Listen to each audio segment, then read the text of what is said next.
Hello, church family. My name is Waggerman, and I'm here to tell you how God took a completely broken life and restored it. I like to say that fixing my life was just like fixing my teeth. It was painful, it took years, and it cost a lot of money. But in the end, it was worth every bit of it. I was born in Grand Island, Nebraska on this day in 1982. At first, things were okay, but my mom started using drugs and drinking heavily and cheating, and my dad divorced her. She took me and my older brother to Las Vegas when I was only 3 years old.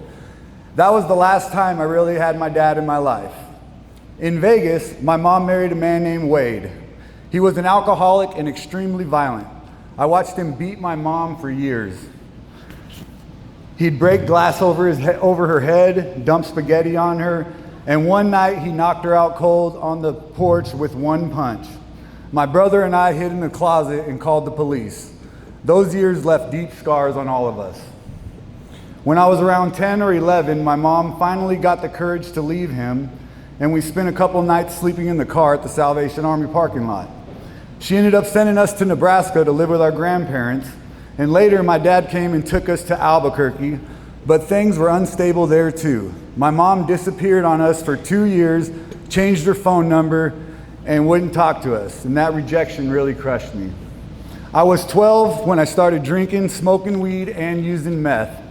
I ran away from home and was staying with terrible people, just using a lot of drugs.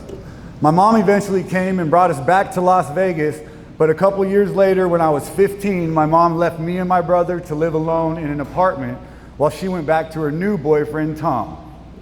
Somehow I still graduated high school, and I tried to go to college in Phoenix, but when my loans ran out, I fell right back into addiction. For the next 20 years, my life was a revolving door. Jail, prison, over and over. I went to jail 26 times. When I was locked up, I lost my stepdad, Wade, to a meth overdose, and my grandpa shortly after that. I couldn't go to either funeral, and that pain was almost unbearable. The last time I got out, I had nothing. All my clothes were stolen. I had no money, no driver's license. It was suspended for 16 years. I was facing another long prison sentence on my second burglary charge, and I sat in that cell thinking that maybe I really am a bad person, like maybe I do belong here. But that's when God spoke to my heart and he told me that you are a good person, and I believed him.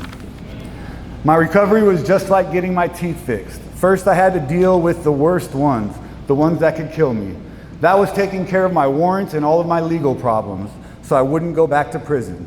I had to get about 7 teeth pulled over 7 different appointments, all with no insurance. It was painful, but I had to do it. Then came the cavities. That was fixing my credit. 10 years ago, my credit score was around 400. I owed debts to multiple people in multiple states.